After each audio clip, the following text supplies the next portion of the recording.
2025 is here and 2024 is in the rear view mirror. Now, as we take a time to look back at the industry just for a second here, I want to go over today the things in the industry that happened last year that I disliked, the things that I liked, and what's coming up for 2025 for me when it comes to my own watch collection.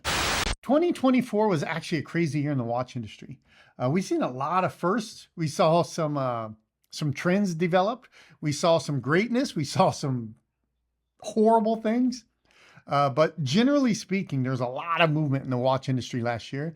And overall, it was very good for the industry. Before we get into that, if you guys could just please do me a favor and hit that subscribe button. It helps me tremendously. It is very little effort on your part. It's one and done.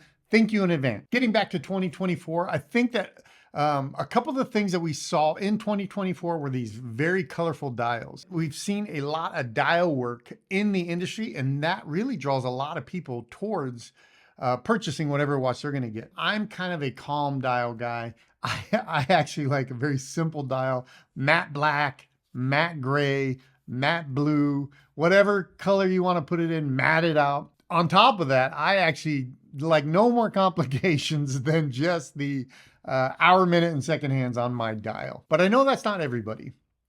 People really liked a lot of the things that were going on with the dials in the industry for 2024. In 2024, we saw further skyrocketing prices as well as declining prices.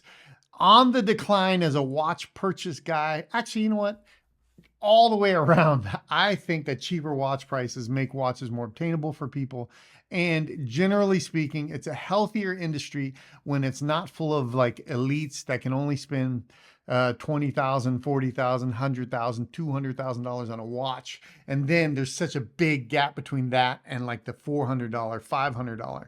Companies like Christopher Ward have done great things to capture an audience that's kind of like a stepping stone into the luxury watch, but gives you all the luxury in their watches at a price point that almost everybody can afford. I also love seeing more and more of the adventure watches hitting the industry. Timex alone as a brand has really flooded the industry with good quality adventure or dive watches that I think everybody should take a look at, because you can get into a great Timex piece for relatively cheap. So when it comes to those adventure watches, we've seen things like tougher materials being used, titanium being one of them. Titanium was used a lot in 2024, and higher grades titanium, which is really good, at least from my perspective. And we've seen inspired designs that are really inspired to be outdoors, whether it be dive watches or adventure style watches that you want to wear every day and take on your next adventure. We've also seen strap materials become very popular, whether it be the NATO style material, sailboat, canvas, whatever the strap material. When you put the material strap on a watch, it gives it the vibe of the adventure outdoor watch. But there's one thing that pained me every month as I saw the trend going further and further down the rabbit hole of the years before, and that is the ever shrinking watch case. A 36 millimeter watch case has its place in a woman's watch or on like a vintage style watch, because that's what they made back in the day. But there is zero reason to have a 36 millimeter adventure watch, dive watch, 38 millimeter dive watch.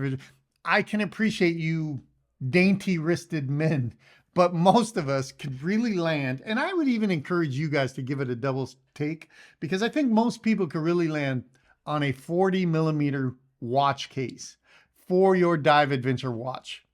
40 millimeters is to me the bottom of the case size when it comes to that style watch. So I know a lot of you petite men are going to hate on me for this, but let's think this through. An adventure watch is a watch that's supposed to be built easy to read, easy to navigate whatever complication you have on it, and rugged and tough enough to withstand anything that you throw at it. I can't even imagine being underwater, even 30 feet, 40 feet, and look down on my wrist at a 36, 37, 38. I don't even like 39 millimeters, to be quite honest. The 39 millimeter craze as a skin diver should really just kind of bump themselves up to the standard 40.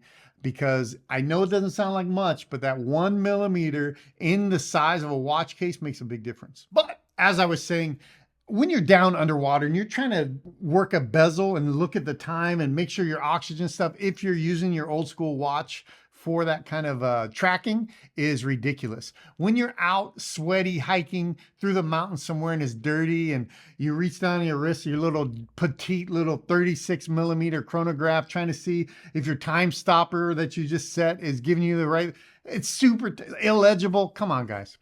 36, let's just be honest here.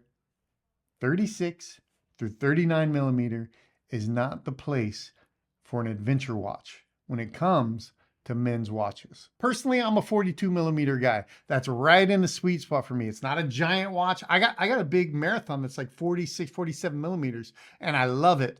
But trust me, I understand that a lot of people won't be wearing that. But a 42 millimeter may look large on a small wrist, but when you put it in the context of being an adventure watch, it fits in perfectly. But still, I'm going to give everybody a little bit of wiggle room on each side of this and say go all the way down to 40 millimeters. But please, manufacturers, stop making adventure watches below 40 millimeters. What I would like to see in 2025 would be brands like Timex keep killing it like you're killing it, right?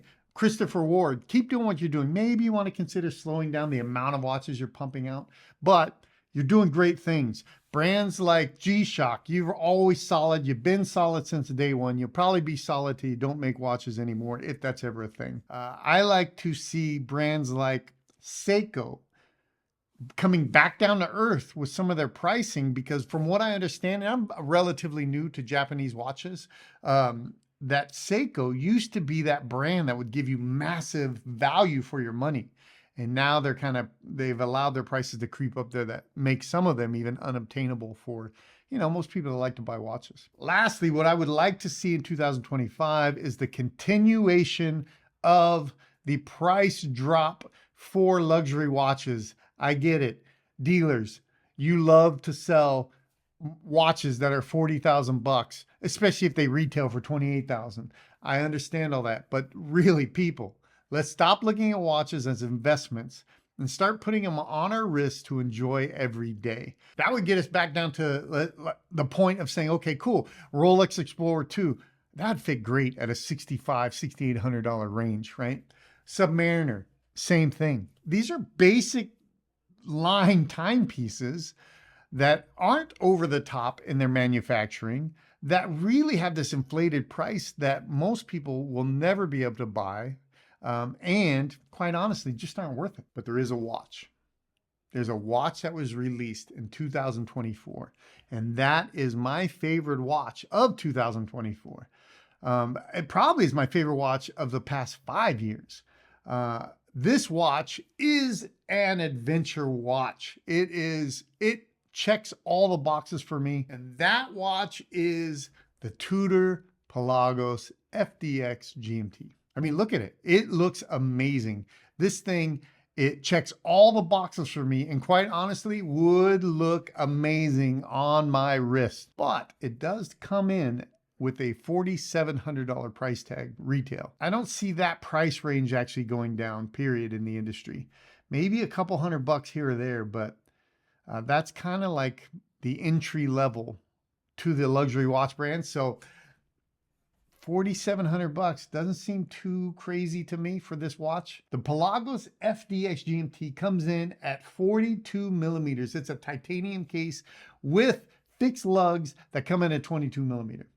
The movement is the MT5652-U, which is COSC and Meta certified. There's a 65-hour power reserve and 200 meters water resistance. Those features alone lock it in to be the best adventure watch in the industry today for me. But wait, there's more. There's a titanium 24-hour bi-directional bezel with a black ceramic insert The dial is matte black. It is beautiful. The watch comes with a sapphire crystal, and of course, there's a fabric strap complete with titanium buckles. Now, I've actually never owned a GMT before. I've always wanted one. I've been looking all year basically for the right GMT for me. I think the Timex GMT that they just put out, the Expedition GMT, I don't know the official name of it, is actually very good bang for the buck. There's a lot of good things being said about that watch, and Timex has really done a lot of cool things in the industry this year. But for my first GMT, which I also think is a very usable function for a guy like me that will spend multiple days off the grid in the back trails, traveling from different time zones sometimes in my vehicles. I want that watch to be special. I want that watch to be a generational watch. And I would love to buy that watch in 2025, load it full of adventure, and hand it off to my son when my time is up. Speaking of time up, that's it for me.